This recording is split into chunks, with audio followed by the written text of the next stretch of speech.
All right, let's go talk variance in game design with Mr. Schneider. And let me get Skype opened up. Hey, guess what? I did my homework ahead of bringing Jay on today. Look, watch this. Deck. Ashiok Dream Crusher is the name I gave to one of Jay's decks that he submitted this week. So I already have all that stuff done.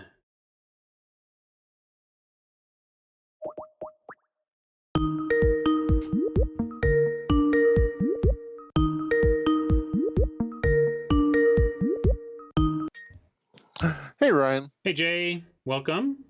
Thank you very much. Glad to have you back. You took a couple weeks off, one for GDC, or not GDC, sorry, one for Gen Con and another for some rest.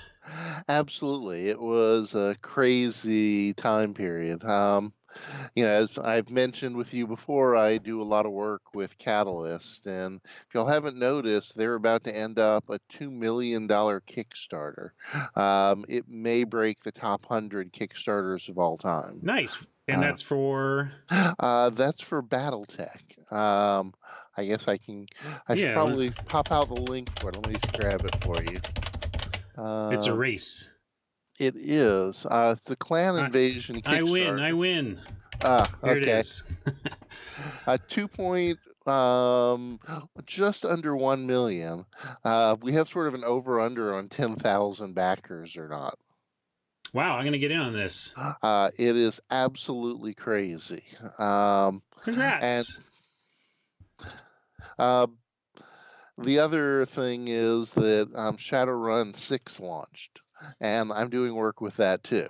Cool. I'm going to just type that in chat so people can go search for it if they want to see what's up with that one. That's the 6th edition of the classic RPG Shadowrun, which, is the latest from Jason Hardy and the folks over there. At Gen Con, so the first morning, it was all hands on the booth. The Shadowrun 6 was being introduced then. The line for it was literally an hour long to get into the booth. Nice. Just to see what you're up to? To buy a copy. Oh, just buy a copy, sure. I've never seen anything like it. Awesome. That sounds like it was a great Gen Con for you. It was a great show. Got to visit some friends. I don't know if you know John Carter, who plays Magic, one of the senior judges. No, I know of him, but we're not acquainted. He is a long friend of mine. He was actually my judge mentor back in the day. Nice. So thanks for that update. All right. Well, I want to jump into the question that we just got, because I know you have opinions. I know I have opinions. To try and refresh the question, restate it. Basically, I had mentioned that it's dangerous to want to fix Mana Screw and Mana Flood. Like, be careful what you wish for, effectively, in Magic. That if you completely solve those problems, it may change the dynamic of who can beat whom, how often, in a way that's really detrimental to the game. And my other big factor is that the game has been designing cards around solving for Mana Screw and Mana Flood for a long, long time now. And if you solved it in a different way, you kind of undo a lot of work the game has done to adapt to its, if you want to call it a flaw, or adapt to its reality. And I think you just have to accept that Magic, I call it a Model T mechanic. It, like the mana system as it is in Magic, may not be exactly how you would go about introducing variance and introducing the idea of a ramping resource system that allows you to cast larger things as the game goes on. That's the real genius of the baseline land Magic mana system. And if you're solving that, you're undoing a lot of what the game has worked on, and you risk messing up expectations of win percentage. And yeah, that's kind of my main blows. What do you got on this, Jay? What do you think about? It's important to understand that you can hit the extreme in either direction. You can have a game where the mana system is way too random. I mean, as I think War was putting in there, that you could come up with, you could easily make a mana system where you lose 75% of the games due to random mana screw. That'd be terrible. Just take that extreme. You've also got the other extreme where you've got, as you mentioned, lots of dead games that had no variance. The answer's got to be somewhere in the middle. So, really, what we're arguing over is how much variance you should have and what type of variance, Right. because each of those are critical. Can I give? I want to give my favorite example as you talk about types of variance, because Richard Garfield had a great example of how to frame how bad variance choices can be. Because he said, well, let's say you wanted to make variance chess. What about chess with variance? And his idea was Garfield chess. Garfield chess. Play a game of chess. Then the winner rolls a d10. If they roll a 1, they lose instead. There you go. Chess with variance. Is that satisfying? Not in any way, shape, or form. Nobody is ever going to play that way because there's no satisfaction in that variance whatsoever. So one of the things I like to do when talking about game design or even thinking about design ideas is take them to some extreme to see where that takes you to help frame the problem a little better. And I love Garfield chess because it shows that adding variance to games is trivially easy, but adding satisfactory variance to games is really tough. Oh, in fact, let me also flow that into one of my favorite GDC talks that I ever saw, or at least a moment from it, that expressed the difference between concepts of post-luck and pre-luck in games, and how it changes the satisfaction of the variance, because it's exactly what I'm talking about here. So let's talk about post-luck. Post-luck is when you make a decision and then see what happens. And that's very unsatisfying luck. So an example of post-luck in games, a great one is Risk, because everybody knows Risk, right? So, or most people do. Anyway, in Risk, you build up armies, and then the combat system is I, as the attacker, roll 3d6, and you, as the defender, roll 2d6, and then we, through the rules of the game, to see who won or lost the battle. The trouble is you have to decide up front to commit to the battle, and then the luck happens. You roll the d6s, and then you're done. Then there's no decisions after that. To attack again, yes, but you cannot do anything to affect the outcome strategically of that luck. Now let's look at a different example, pre-luck mechanical design. A great example of pre-luck is a game, a Yahtzee-inspired game. I actually forget what it's called. It's like it's kind of a worker placement in which the Yahtzee dice you end up rolling are the workers that you place onto the board. So imagine a board that has, it's a 3-of-a-kind spot. It's a large straight spot. And if you play there, you get some resource in the game or whatever. But the point is the Yahtzee mechanic and this mechanic of drafting a spot on the board after is pre-luck, because you get to decide what you're going to do. You get to make decisions. The luck comes first, and then you get to make decisions. So you roll those 5 dice. Oh, you had bad luck. But good news, you get to choose some of them to keep, and you get to re-roll. So here's a decision you get to make in the light of your bad luck that can try to change it to good. You do that a couple times. Well, now maybe it still wasn't great. Like you didn't end up with a Yahtzee roll that you were happy with at the end. But you have a whole board full of options now, and at least you can mitigate your poor rolling by looking at the board and figuring out, well, I get to make a choice based on that result to try and help mitigate the bad luck. And I think the concepts of pre-luck and post-luck have been like the most helpful thing I encountered in my career to frame how variance can be excellent or really poor in a game, depending on the context. So now I'll kick it back to Jay. I just had to... I've been waiting for an opportunity to talk about pre-luck and post-luck, and here was a perfect chance, so I wanted to jump in on that.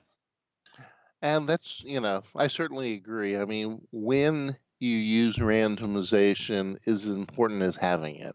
And it's all about the information you have and how you can affect it. Mm-hmm. I mean, in the case of Magic, you get a couple of really interesting things. First of all, you can actually get positive luck. which people don't really think about.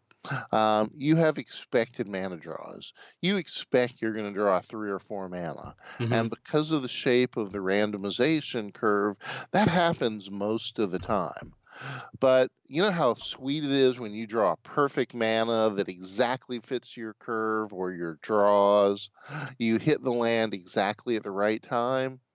Or even better, if you're playing ramp deck and it ramps up and you've got like a jillion mana on turn 3 and drop out some monster because you drew an extreme on the positive case.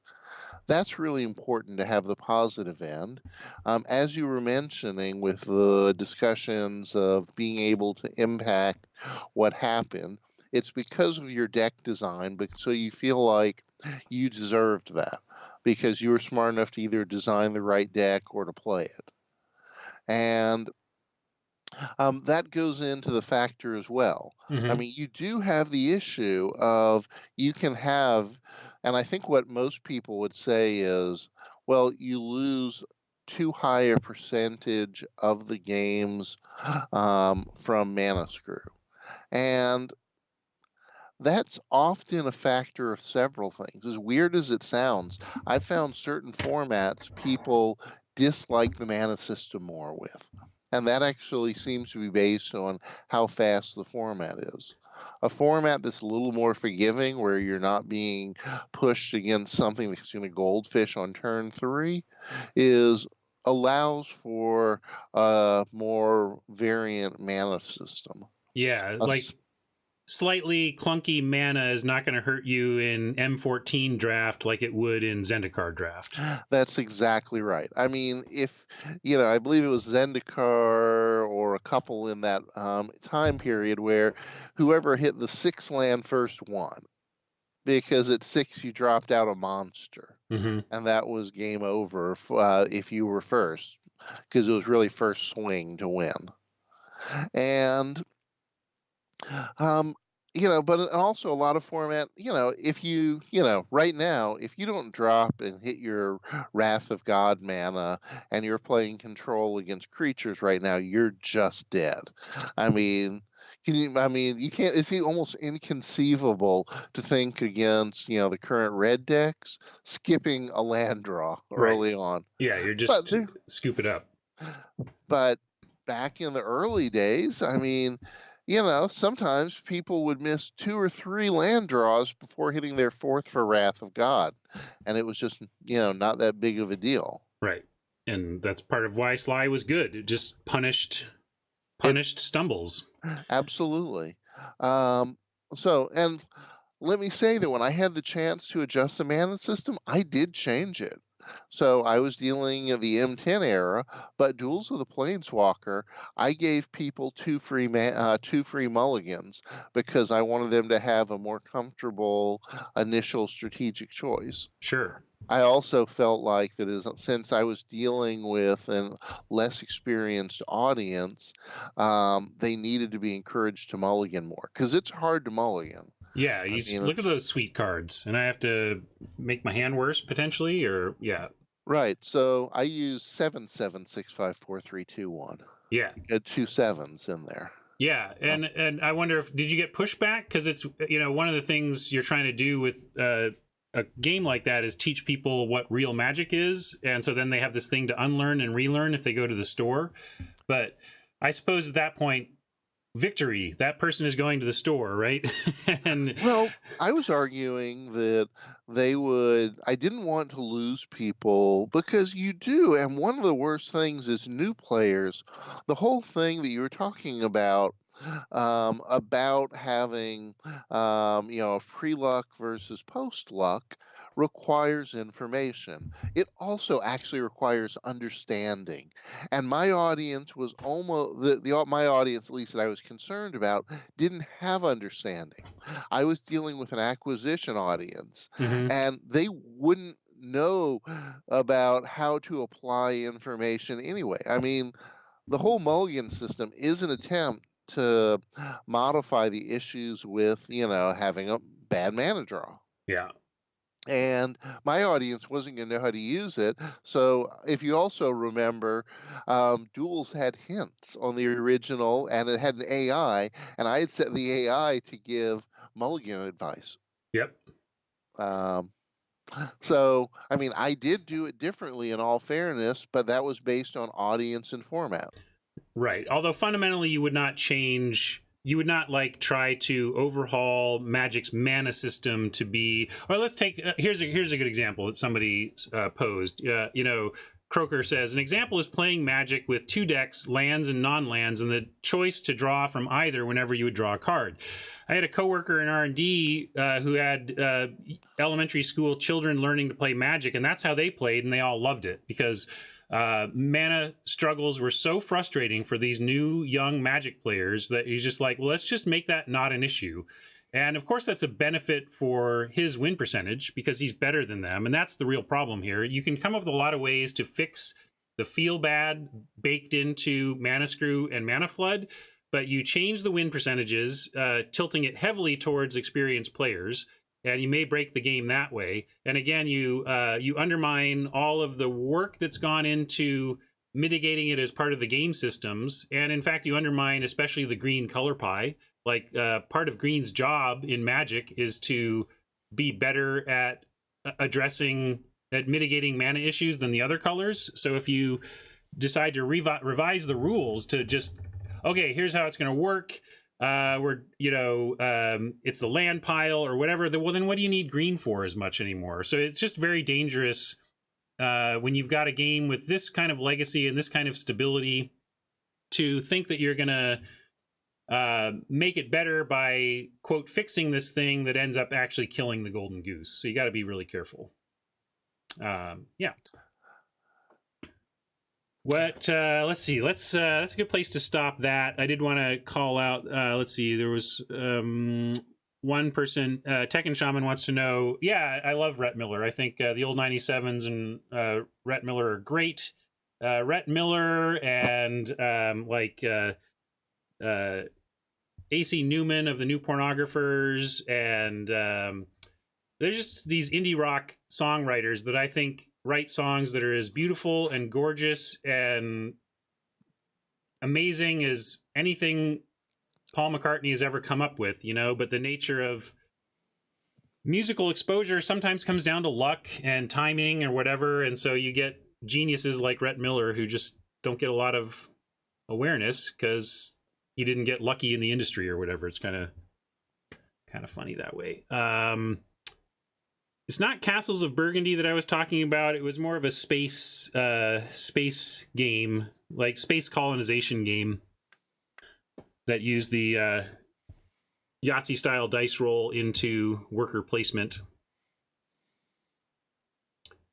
Format would favor control. Yeah, the other thing that, as Croker points out about splitting the decks like that, is that it just changes what decks are good as well. Like, you just change so much of the game if you try to fix that.